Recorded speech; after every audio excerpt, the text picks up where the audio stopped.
모세가 홍해에서 이스라엘을 인도하매 그들이 나와서 수르 광야로 들어가서 거기서 사흘 길을 걸었으나 물을 얻지 못하고 마라에 이르렀더니 그곳 물이 써서 마시지 못하겠으므로 그 이름을 마라라 하였더라. 백성이 모세에게 원망하여 이르되 우리가 무엇을 마실까 하매 모세가 여호와께 부르짖었더니 여호와께서 그에게 한 나무를 가리키시니 그가 물에 던지니 물이 달게 되었더라. 거기서 여호와께서 그들을 위하여 법도와 율례를 정하시고 그들을 시험하실세. 이르시되 너희가 너희 하나님 나 여호와의 말을 들어 순종하고 내가 보기에 의를 행하며 내 계명에 귀를 기울이며 내 모든 규례를 지키면 내가 애굽 사람에게 내린 모든 질병 중 하나도 너희에게 내리지 아니하리니 나는 너희를 치료하는 여호와임이라. 그들이 엘림에 이르니 거기에 물샘 12과 종려나무 70그루가 있는지라. 거기서 그들이 그 물 곁에 장막을 치니라. 아멘. 오늘 수산화 찬양도 참 감사를 드립니다. 제가 개인적으로 굉장히 좋아하는 찬송가, 옛날 찬송가 444장이고요 새 찬송가 390장입니다 제가 저희 할머니 돌아가시기 전에 간병을 했었는데 할머니께서 돌아가시기 전에 저보고 444장을 불러달라고 하셔가지고 그날은 안 불러드리고 들어가신 날이 주일이었는데 주일 아침 일부 예배 특송 때 444장을 불러드렸는데 그날 돌아가셨어요. 그래서 제가 444장 예수가 거느리시니를 이렇게 들으면 항상 저희 할머니가 생각이 나곤 합니다. 근데 건강이 안 좋으면, 몸이 많이 아프면 이제 믿음도 같이 연약해지고 힘들어지는 그런 경향이 있습니다. 모든 사람이 그런 건 아니고요, 아프고 힘들수록 하나님을 더욱더 의지하기도 되지만 또 아프고 힘들 때에 본의 아니게 하나님 앞에 원망하고 불평으로 나아가는 일들이 때로 생기긴 합니다. 그래서 이런 찬양이 있죠. 아침 안개에 눈앞 가리듯 나의 약한 믿음 의심 쌓일 때, 빗줄기에 바위 패이듯 나의 작은 소망 사라져갈 때, 우리가 인생을 살다 보면 믿음의 삶 순간순간 이렇게 우리의 믿음이 연약하여지고 또 우리의 소망이 꺼져가는 것 같은 그런 상황을 만나게 됩니다. 우리의 믿음이 늘 좋으면 얼마나 좋겠습니까? 우리의 믿음이 너무나 확고하여서 그 반석 위에 절대로 흔들리지 않는 늘 하나님 앞에 달려가는 신앙으로 살 수 있으면 얼마나 좋겠습니까마는 때로는 우리가 그렇게 힘들고 어려운 일을 만나게 됩니다. 몇 해 전 제가 지금은 행정을 하고 있는데 교구를 담당하는 때에 저희 교구에 이제 은퇴 장로님, 권사님 부부가 계셨는데 부인 권사님이 아프셨어요. 그래서 신방을 갔습니다. 가서 이런저런 말씀을 듣고 또 이제 기도하려고 딱 하는데 거실 한쪽 벽면에 하나님 말씀 성경 구절이 코팅이 되어 있어서 딱 붙여 있었습니다. 근데 그때 그 붙여 있던 말씀이 오늘 본문에 나오는 출애굽기 15장 26절 말씀이었습니다. 같이 한번 읽어볼까요?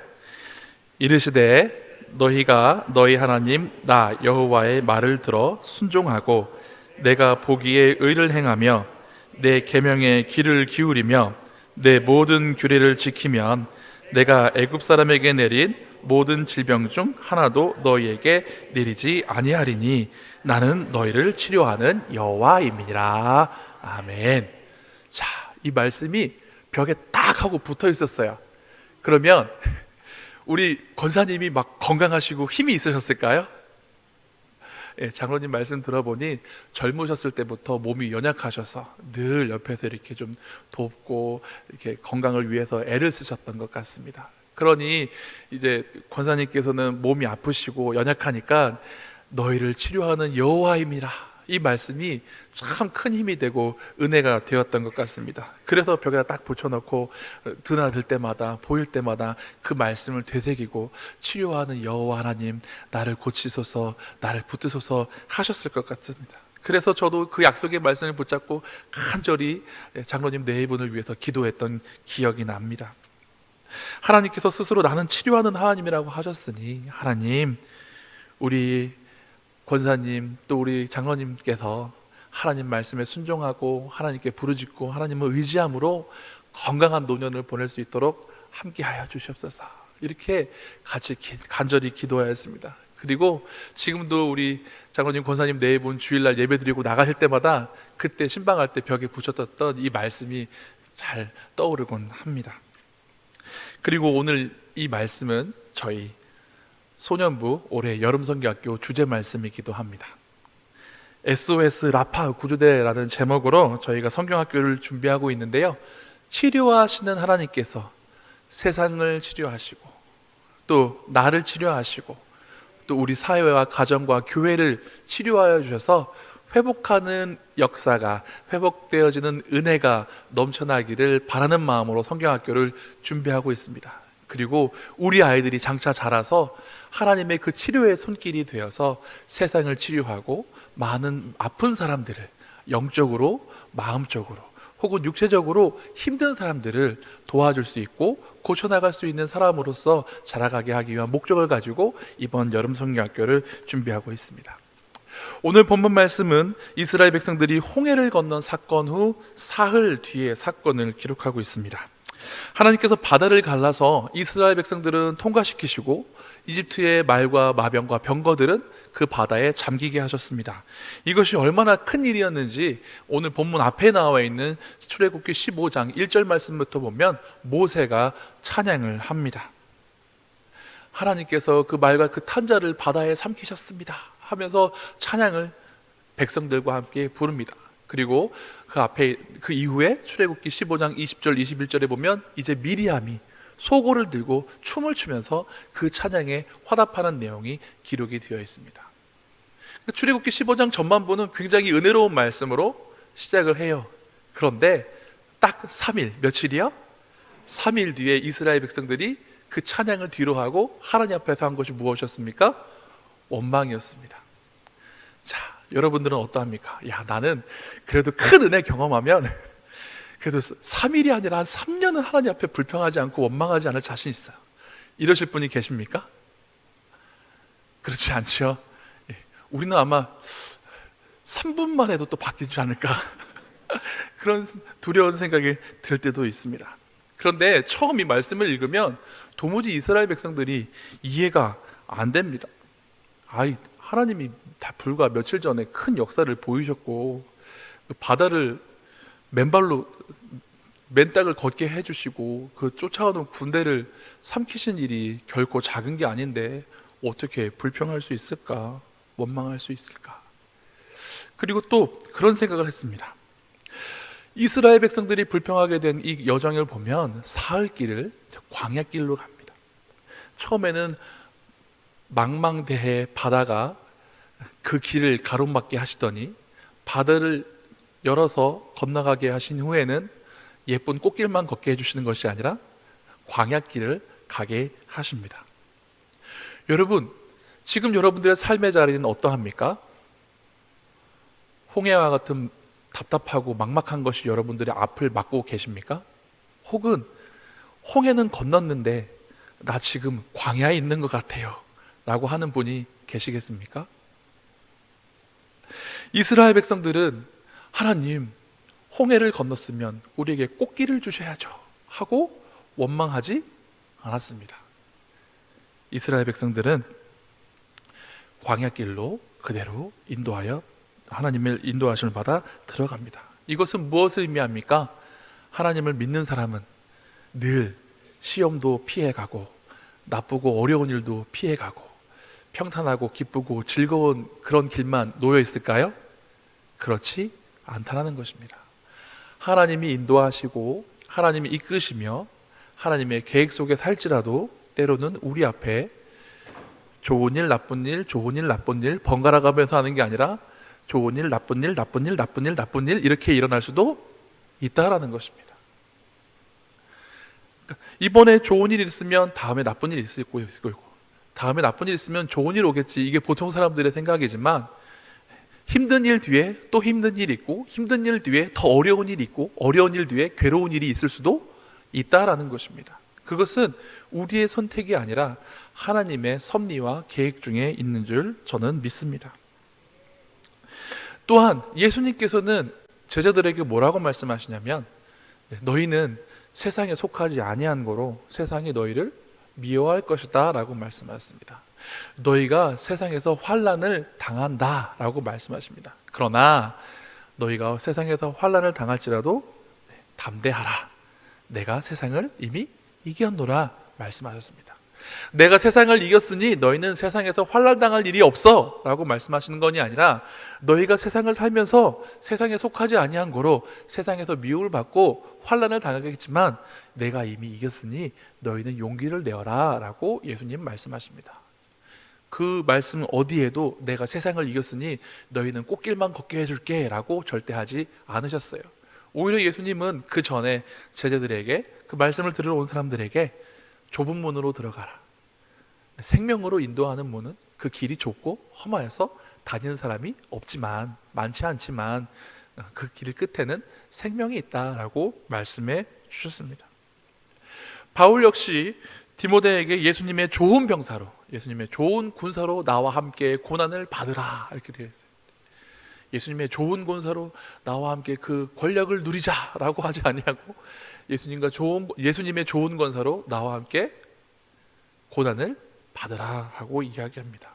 그러므로 그리스도인들이 이 세상에 사는 동안 고난받고 힘든 일 만나는 것을 이상히 여기지 마시기 바랍니다. 그것으로 위축되지 마시기 바랍니다.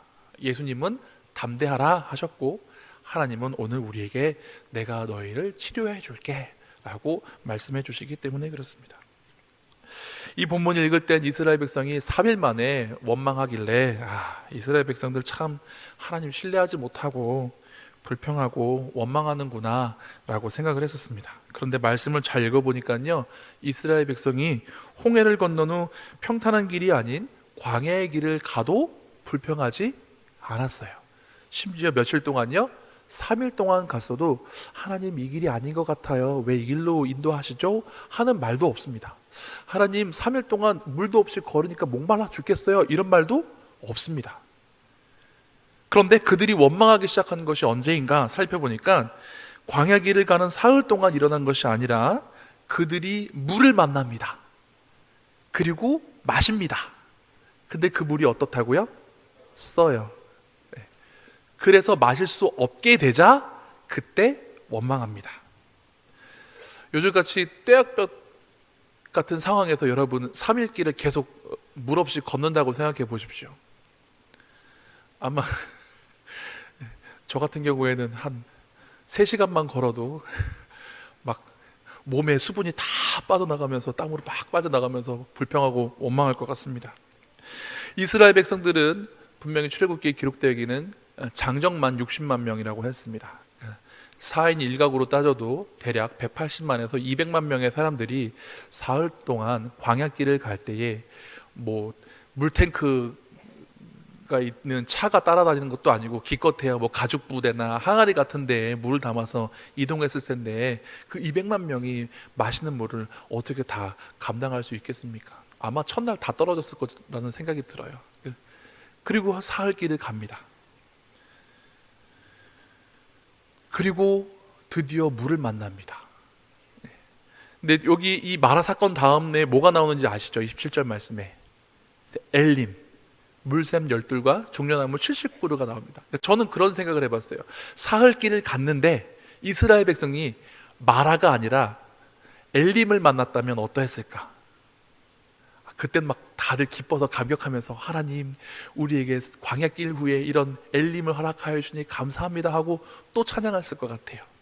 그런데 물을 만났는데 마실 수 없는 물을 만나니 실망하게 됩니다. 심리적으로 이런 게 있습니다. 보통 우리가 힘든 일을 만날 때 우리 마음속에 조금만 참아보자, 언젠가 이 고생도 끝나고 좋은 일이 오겠지 하는 기대함이 있습니다.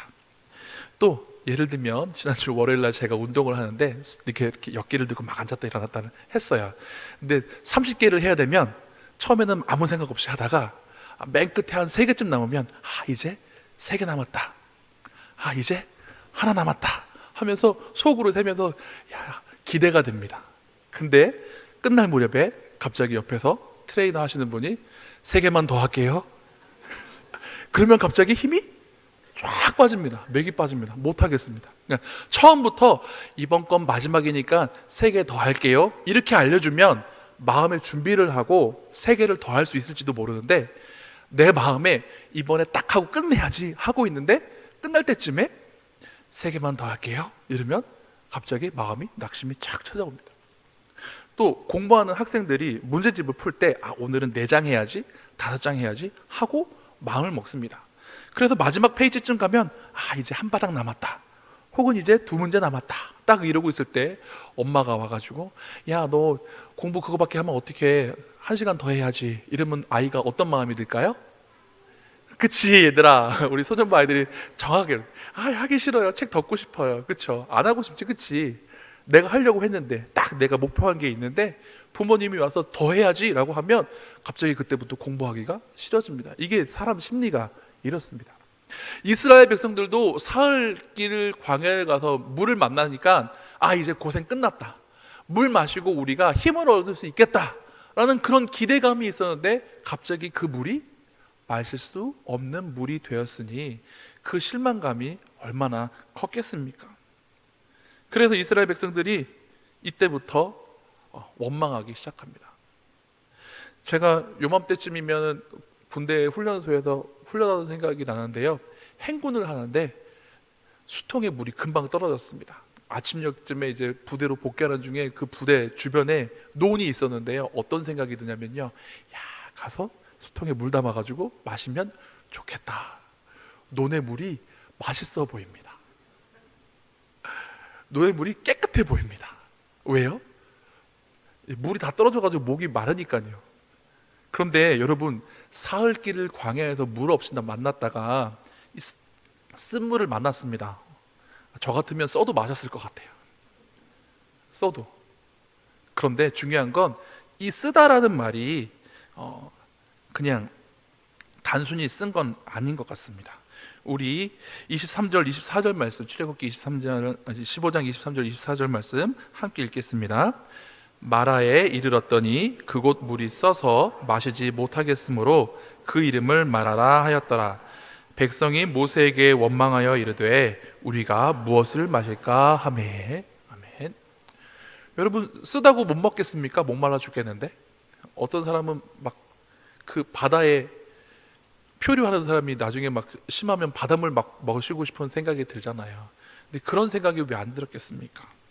그런데 마라라는 이 히브리 단어에는요, 쓰다라는 뜻 외에도 괴로움이다라는 뜻이 있습니다. 그래서 우리 룻기 1장에 보면 나오미가 식구들 다 데리고 이방 땅에 갔다가 나중에 남편도 잃고 두 아들들도 잃고 며느리 롯 하나만 데리고 오지 않습니까? 근데 이제 룻기 1장 20절에 보면 야, 너 나오미 아니야? 하고 이제 베들레헴 고향 사람들이 알아봅니다. 근데 그때 나오미가 뭐라고 말하냐면 나를 이제 나오미라고 부르지 말고 마라라고 하십시오. 여기에 마라가 나와요. 마라가 나옵니다. 근데 그 뒤에 뭐라고 나냐면 전능자가 나를 심히 괴롭게 하셨습니다. 그러니까 이 마라가 단순히 쓰다라는 의미가 아니라 심히 괴롭고 어렵다, 그런 상황을 나타내는 말이 된다라는 것입니다. 이스라엘 백성들이 단순히 쓴 물을 마신 것이 아니라 그 물을 마심으로 인해서 괴로워지는 현상이 있었을 수도 있었을 것이고, 혹은 아주 갈급한 상황에서 그 쓴 물을 마심으로 인하여서 마음에 이런 괴로움이 있었을 것이라고 우리는 추정해 볼 수 있습니다. 그래서 그들이 기대했던 그 자리에 이제 무엇이 깃들게 됩니까? 불평이 깃들게 됩니다. 불평이 가득 차니까 원망으로 입으로 나오기 시작합니다. 그런데 하나님은요, 제가 성경을 읽어보니까 이럴 줄 알고 계셨던 것 같아요. 왜요? 황당해하지 않으세요. 야, 이스라엘 백성들이 왜 나한테 불평하는데? 이스라엘 백성들이 나한테 왜 원망하는데? 이놈들 봐라 하고 당황해하지도 않으시고 황당해하지도 않으세요. 근데 그 말을 들은, 원망을 들은 모세가 부르짖자 하나님이 기다리시기라도 하셨던 것처럼 야, 내가 방편 알려줄게.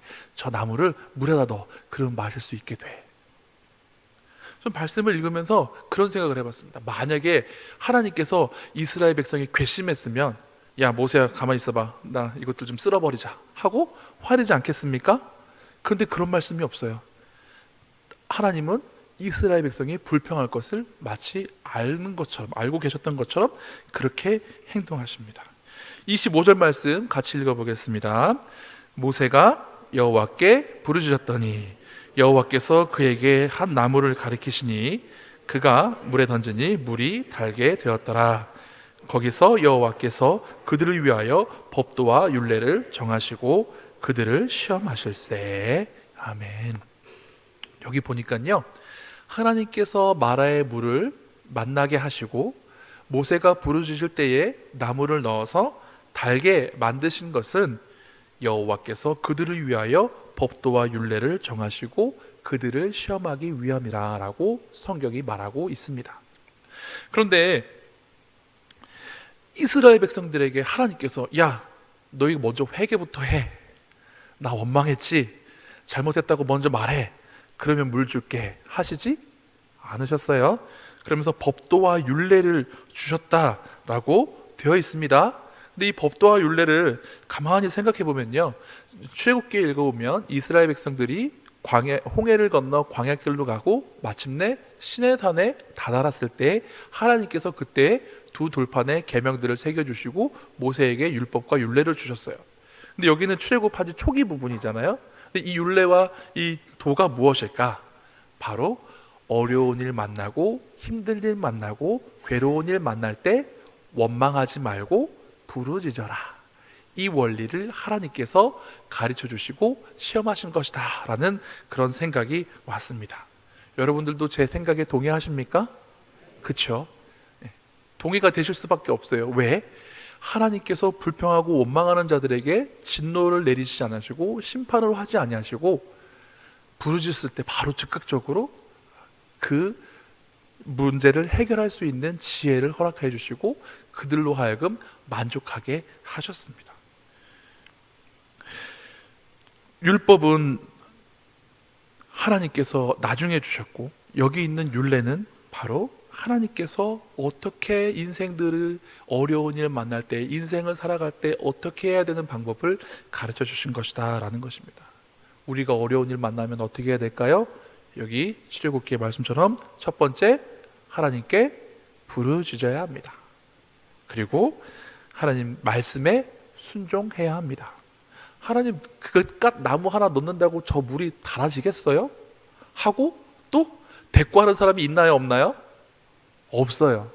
하나님 굳이 뭐 귀찮게 나무를 갖다가 넣어요, 그냥 하나님 그냥 물 바꿔주세요 하실 수도 있는데, 하나님은 굳이 한 나무를 정하셨고 그거 넣어라 하니까 이스라엘 백성이 군소리 없이 순종하고 따라서 행합니다.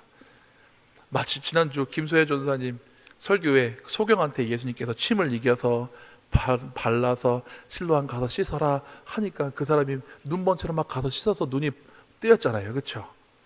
예수님은요, 멀리 있는 사람도 고칠 수 있어요. 그렇죠? 굳이 오지 않아도 멀리서 있는 사람 고칠 수 있습니다.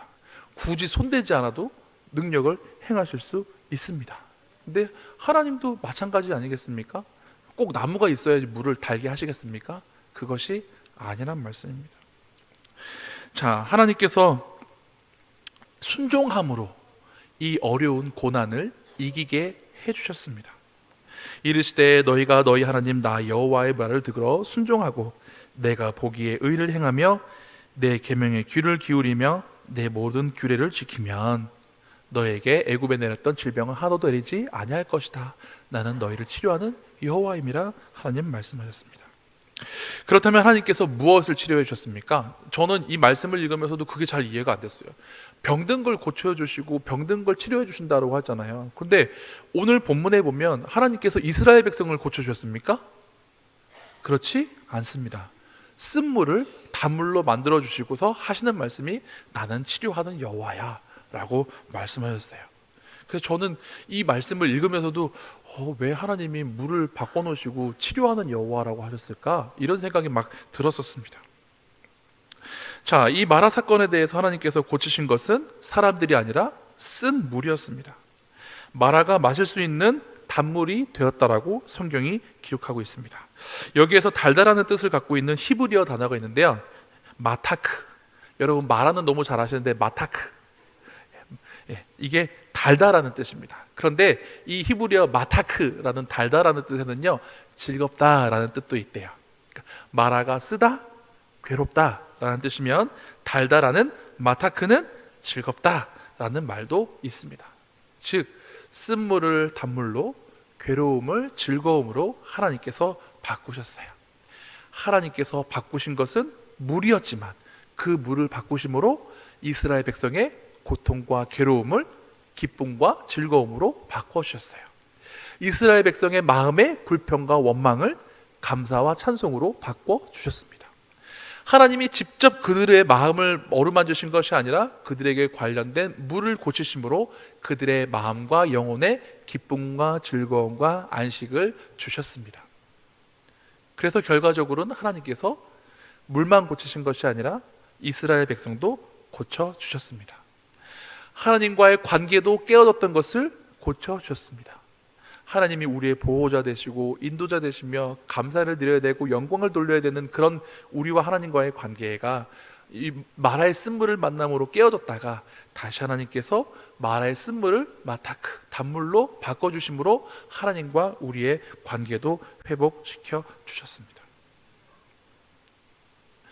그래서 하나님께서 나는 너희를 치료하는 여호와임이라 말씀하십니다. 하나님은 단순히 인간의 질병만 고쳐주시는 그런 의사 같은 분이 아닙니다.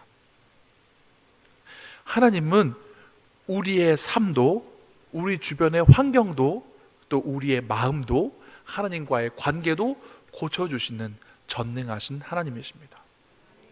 그래서 예수님이 나중에 뭐라고 말씀하시죠? 병든 자라야 의인이 쓸데 있는 것이다. 나는 죄인을 부르러 왔노라. 즉 영적으로 병든 자에게 고쳐주시는 의원이 되셨다고 예수님께서 말씀하십니다. 사랑하는 성도 여러분, 지금 마라와 같은 인생에 고통스럽고 쓸 시간을 보내고 계십니까? 조금만 더 인내하시고 원망을 바꾸어서 부르짖는 간구로 하나님께 나아가시기를 바랍니다. 반드시 하나님께서 나는 너를 치료하는 여호와야 하시고 역사하실 줄 믿습니다. 마지막으로 오늘 본문을 통해서 생각해 보고 싶은 것이 있습니다. 꼭 나무를 넣어야만 했을까? 왜 나무를 넣으라고 하셨을까? 열왕기하 2장을 보면 엘리야가 승천을 합니다. 그리고서 엘리사가 여리고성에 딱 도착하는데 여리고성 사람들이 와서 이렇게 말합니다. 이 성읍의 위치는 좋지만 물이 나쁨으로 토산이 익지 못하고 떨어집니다.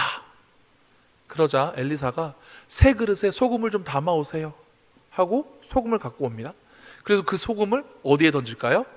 물 근원에 던집니다. 그러자 그 물 근원이 나아져서 이제부터는 그 물이 엘리야가 한 말과 같이 고쳐져서 오늘에 이르렀다라 기록이 있습니다.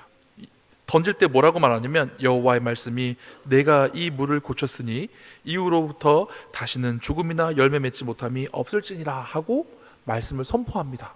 그리고 그 말씀대로 그 물이 고쳐집니다. 자, 그러면 이제 뭐든지 물을 바꾸려고 하면은 넣어야 될 것 같잖아요. 그쵸? 근데 신약 성경에 오면 예수님은 어떻게 하십니까? 가나 혼인잔치에 포도주가 떨어졌을 때 물을 가득 담으라고 하시잖아요. 그렇죠? 근데 심지어 예수님이 물을 직접 기르지도 않으셨어요. 물에 막 손 대지도 않으셨어요. 그냥 하인들에게 다 담았어? 그럼 갖다 줘. 이게 다였어요. 그렇죠?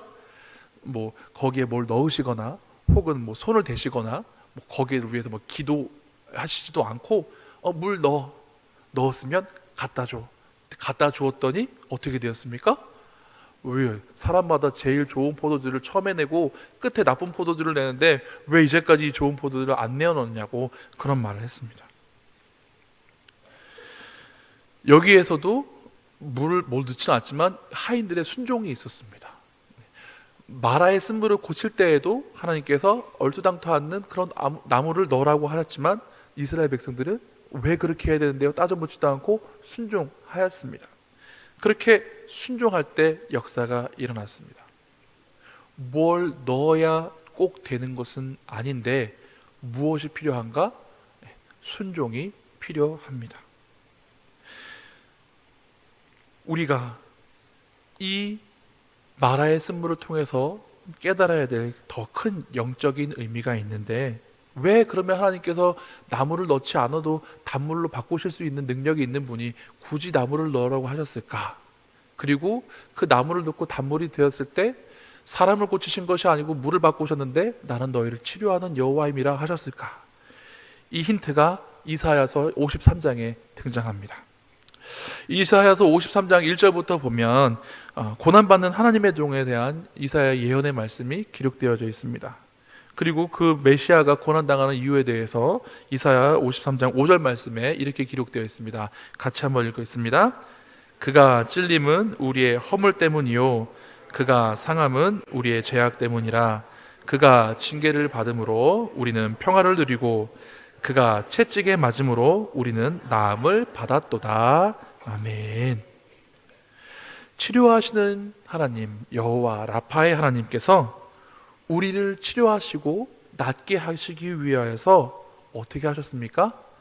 예수님을 대신 채찍에 맞게 하시고 예수님을 대신 우리의 죄악을 담당하시고 십자가 고난을 당하게 하셨습니다. 우리를 낫게 하기 위해서 주님이 맞으시고 우리를 살리시기 위해서 주님이 대신 죽으셨습니다. 마라의 쓴물을 고치려고 넣은 그 나무는 마라와 같이 쓴 인생의 고난을 갖고 온 죄악에 눌려 사는 우리를 단물의 삶을 주시기 위한 하나님의 십자가를 예표한다고 저는 믿습니다. 신명기 21장 23절에 이런 말씀이 있습니다. 나무에 달린 자는 하나님께 저주를 받았습니다. 여러분, 하나님께 저주를 받아야 된다면 그것이 우리 주님이겠습니까? 나여야 하겠습니까? 당연히 우리가 하나님의 저주와 징벌을 받을 사람이라고 고백할 수밖에 없을 것입니다. 그러나 하나님께서는 그 저주조차도 마라의 쓴물에 들어간 나무처럼 그 십자가를 지시고 대신 죽으신 주님을 통하여서 우리에게 생명으로 또 감사로 찬양으로 돌려주시는 것을 볼 수 있습니다. 우리를 고치시기 위하여 대신 맞으시고 우리를 살리시기 위하여 십자가에 대신 죽으신 주님, 그분이 바로 치료하시는 하나님이신 줄 믿습니다. 하나님 아버지도 구약에서 이스라엘 백성들을 고치시는 하나님으로, 또 그 아들 예수 그리스도도 우리의 치료자 되시는 하나님이 되어 주셨습니다. 저는 이 마라의 사건을 통하여서 우리가 치료하는 하나님을 만나실 수 있기를 바랍니다. 그리고 나를 낫게 하시기 위해서 고난 당하시고 대신 맞으시고 내게 평화를 주시려고 징계를 대신 받으신 그 주님을 깊이 묵상함으로 감사드릴 수 있는 저와 여러분이 될 수 있기를 간절히 바랍니다. 기도하시겠습니다.